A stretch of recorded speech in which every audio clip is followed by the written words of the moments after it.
हा काय माल आलाय आपल्या दुकानात.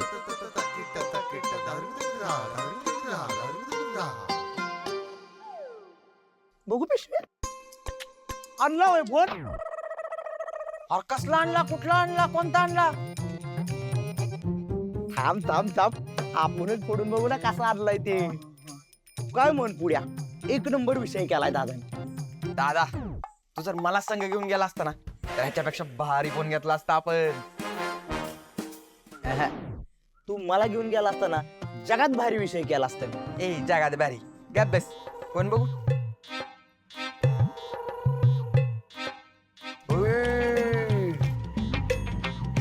फोन पण जबरे दिसतोय.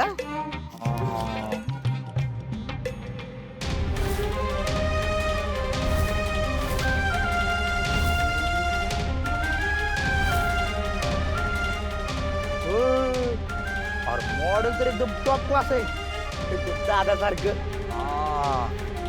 त्या गाडीत सिद्धार्थच होता ग का दुसरं कोण होतं? सिद्धार्थ नसेल. नाही,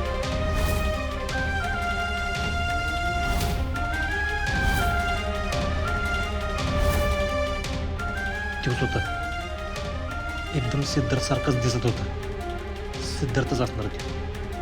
पण मग त्याला माझी हाक कशी का नाही ऐकू गेली? का त्यानं बळण ऐकली नाही? काहीच कळणं झालंय. आता कसं कळायचं तो सिद्धार्थच होता का नव्हता ते?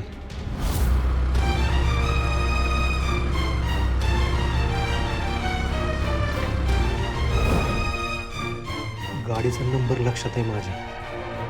ती गाडी कुणाची ह्याचा पत्ता लावला ना तर तो नक्की सिद्धार्थ होता का नव्हता हे लगेच कळेल.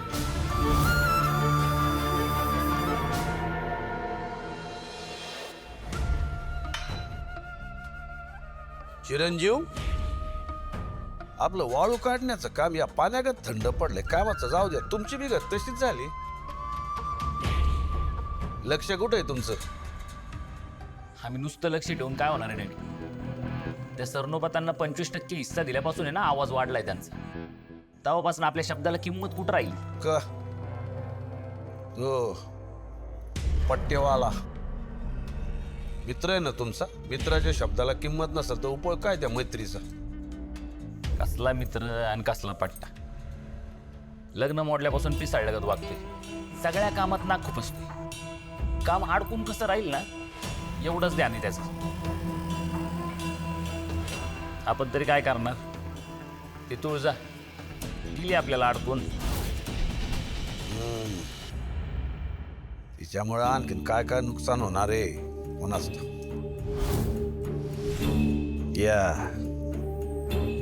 या पळून गेलेल्या अवलादीचे संस्कार तिच्यावर आहे म्हणल्यावर दुसरं काय होणार म्हणा.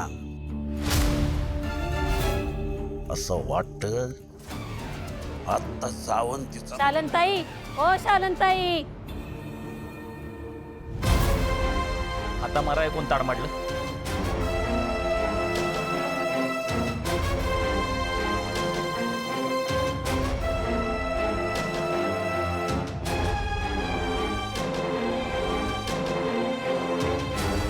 का आता जर सगळं कळलं तर? गंगा, अगं होती तेवढी कापडं दिली की सकाळी. परत कशी काय आलीस तू? अहो कपडे घ्यायला नाही आले मी, माझं दुसरंच काम होतं. दुसरं कसलं का? अहो शालनताई, तुम्ही एवढी चांगली कापडं दिली, त्या मानानं माझ्याकडे भांडण होतं सकाळी तुम्हाला तसं द्यायला. माझं मन लय खात होतं तुम्ही दिलेल्या कापडाकडे बघून. हे भांडं आणलंय साताराच्या बाजारावरून तुम्हाला द्यायला. हे धरा. काय नाही, मोकळंच आहे ते. झालं ना? निघ आता. भांड्यावर नाव बी टाकून आणलंय. मायेनं दिलेलं कुठं हरवाय न ग ना. बघा नीट हात फिरवून. नाव नीट आहे ना? येऊ का? चिरंजीव,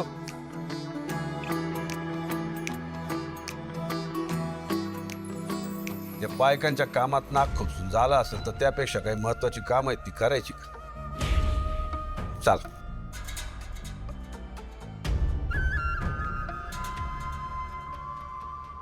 अक्का, काय लिहिलंय? उद्या दुपारी 2 वाजता भैरवनाथ जोगेश्वरी मंदिर.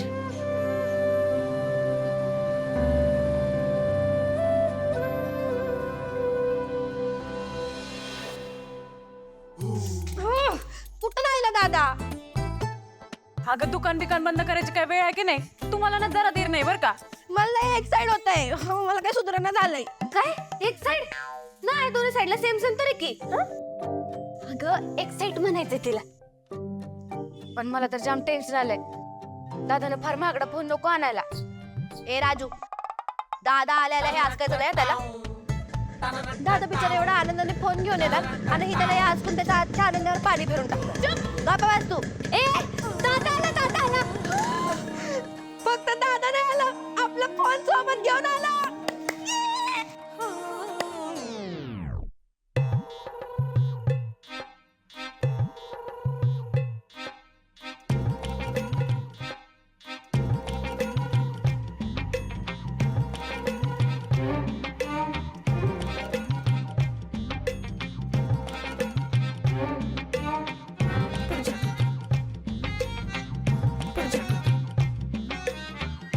असं का बघताय?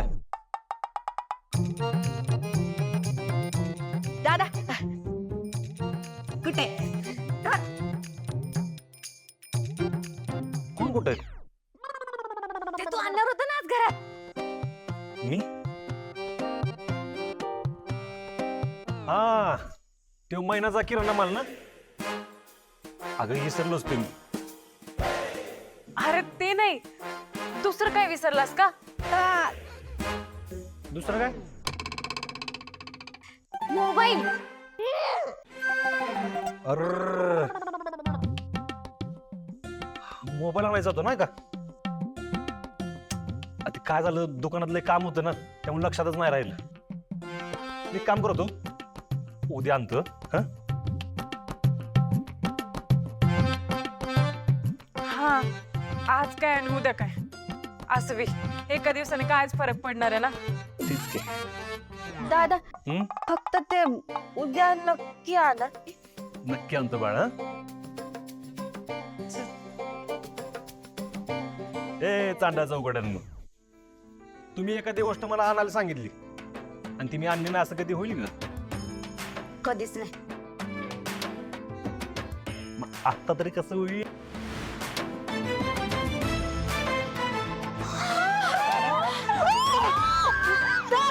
खरंच आणलास की तो फोन? मागे बघ, आपला फोन बघ. बाबू, बघ, आपला फोन. दादा, कसला भारी आहे फोन. आणि इकडे बागू. भारी आहे ना? हे पण दादा जास्त महागडा नाही ना? तुमच्या चेहऱ्यावरच्या आनंदापेक्षा महाग नाही. बघ ना, कसला भारी आहे. थांब अगं हळूहळू. फायनली आता मोबाईल आला. फक्त आणला नाही तर भारीतला आणलाय.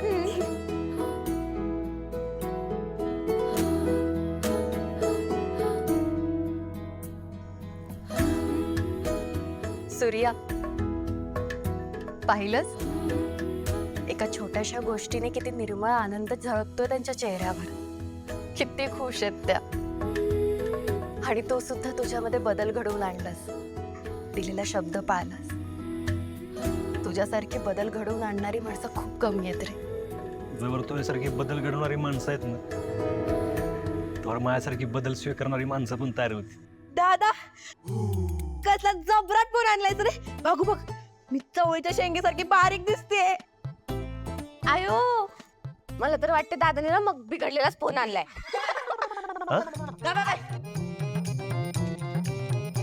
धानो, अरे किती फिल्टर वापरशील?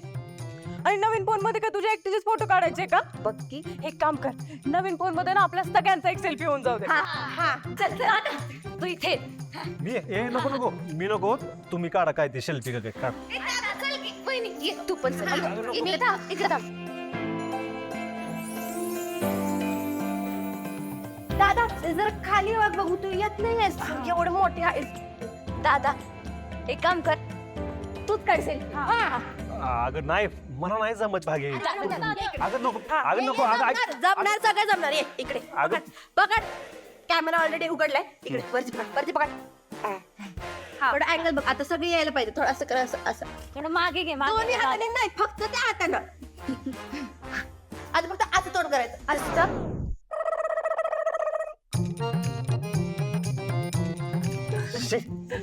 मला नाही जमत ते दादा करावं लागेल परंपरा आहे आपली हा कर कर कर जमतंय की हा आता ते आता अंगठ्याच्या घर तुझे बटन आहे ना ते दाब ते बघ ते गोल गोल वाला गोल गोल असं नाही ह्या हातानं हा अँगल तसंच ठेव आणि फक्त ह्या हाताने प्रेस हा आपल्या नवीन फोन मध्ये आपल्या कुटुंबाचा पहिला सेल्फी आला ना बघ भारी आलाय फक्त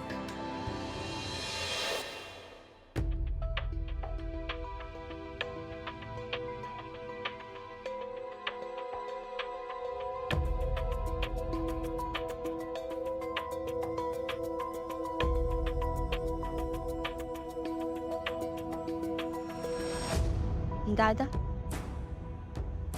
काय झालंय तोंड कसं पडलंय कुठं काय मी मगासपासून बघते सेल्फी काढताना पण तू नाराज दिसत होता काय झालंय कसलं टेन्शन आहे का मोबाईल साठी पैसे लय खर्च झाले का नाही मोबाईलचं कसलं आलं टेन्शन तर मग तुळजा काय बोलली का मग काय झालंय बागेत सिद्धार्थ दिसलं होतं काय कुठं कसं मी मोबाईल घेऊन दुकानातून बाहेर पडलो हा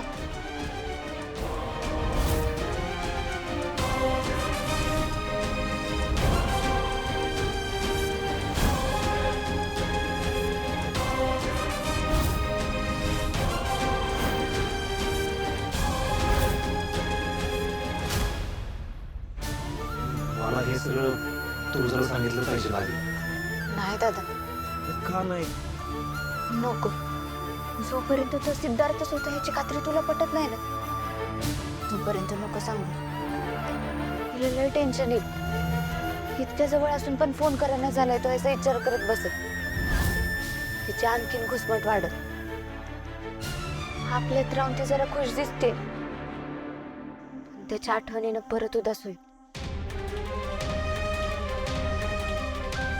पण तुझं लय बाहेर न कळलं तर समजा सिद्धार्थनं मला बघितलं असेल पुढे जाऊन त्यानंच तुझ्याला सांगितलं तर तिच्या मनातनं उतरीन ग मी तिला वाटेल हे सगळं मीच बळणं केलंय मग तर ती मला कधीच माफ नाही करणार नाही बाकी मी तिला सगळं सांगून टाकतो दादा तुझ्या पुढचा विचार करतोय असं नाही होणार मला तर वाटतंय सिद्धार्थनंच तुळजाला फसवलं अगं असं नको बोलू हे बघ सिद्धार्थ जोपर्यंत सापडत नाही ना तोपर्यंत आपल्याला काहीच नाही करणार पाहिजे मला आता तिच्या मनात माझ्याबद्दल काहीच गैरसमज नको मी काहीच खोटं वागणार नाही जे काही घडलंय ना ते सगळं मी त्याला सांगून टाकलं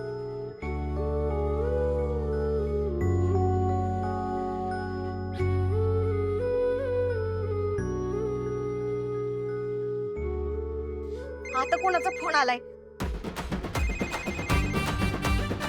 डायरेक्ट व्हिडिओ कॉल बोलत पोरगा असेल ना तर त्याला सरळच करते तुम्ही आणि व्हिडिओ कॉल कशाला केलाय अगं पशवे कशाला काय कशावरून केलंय बघ की कशावरून काय मोबाईल वरून अगं पण कुठल्या मोबाईल वरनं थांबा थांबा थांबा, तुमच्याकडे मोबाईल कुठून आला? दादाने नवीन मोबाईल घेऊन दिलाय आम्हाला. काय असं कसं झालं? तुमच्या दादानं मोबाईल? पप्पा हे काय म्हणतात बघा की, असं कसं शक्य आहे? हे सगळं आमच्या वहिनीमुळे शक्य झालंय. वहिनीमुळे मिळाला आम्हाला मोबाईल. एक नंबर झालं होतं हे. आता आम्हाला तुमच्यावर कवा पण बोलता येईल. हा पण हो, मोबाईल लई दिवस टिकवायचा असेल का नाही, तर तुम्हाला एक आयडिया देऊ का? हा? सांग सांग. मोबाईल लई दिवस टिकवायचा असेल का नाही, तर लई वापरायचाच नाही. मामा काही पण पप्पा, तुमच्या आयडिया राहू देत, तुम्ही जावा हो. हो का? पप्पे, आता आमच्या नवीन फोन मधनं सेल्फी काढू. कारण कसं आहे, घरच्या वहिनी सोबत झाला ना आता सेल्फी काढून, आता ओरिजिनल वहिनी सोबत पाहिजे की एक सेल्फी. चल चल, हे असं असं कर. कसं करायचं?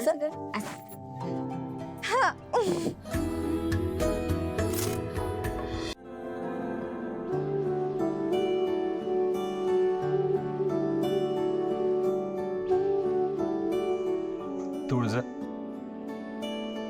तुळजा हा हा सूर्या बोल ना.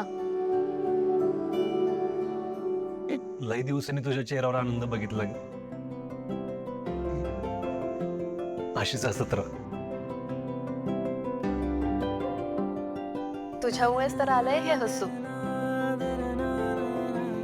खरंच सूर्या, तू तुझ्या बहिणींना किती प्रेमाने सांभाळतोस रे. आणि तुझ्या आजच्या कृतीने जरा बघ किती खुश आहेत त्या. तू त्यांना फक्त मोबाईल नाही दिलास, तू त्यांना त्यांचं स्वातंत्र्य दिलंस. त्यांना असं आनंदी बघून मला इतकं छान वाटतंय ना. सूर्या, खूप काळजी घेतोस रे तू त्यांची. माया लावतोस.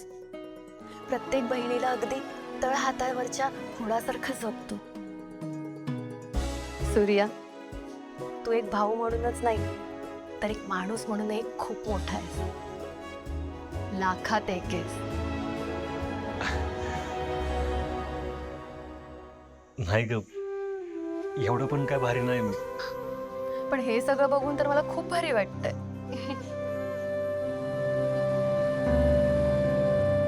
किती आनंदी आहेत ह्या. असे आनंदी चेहरे आजूबाजूला बघितले ना की आपोआपच आपले दुःख विसरायला मदत होते माणसात. असं वाटतं की जगातल्या प्रत्येक घरातल्या मुलींच्या वाट्याला असा निखळ आनंद यायलाच हवा.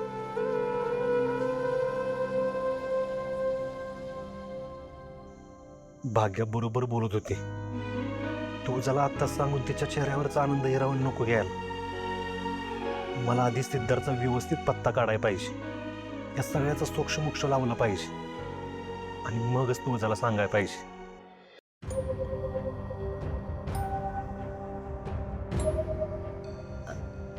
सूर्या, अरे काय झालं? कुठे हरवलास? नाही, काय नाही. एका मोबाईलनं या घरात एवढा आनंद येईल असं वाटलं नव्हतं.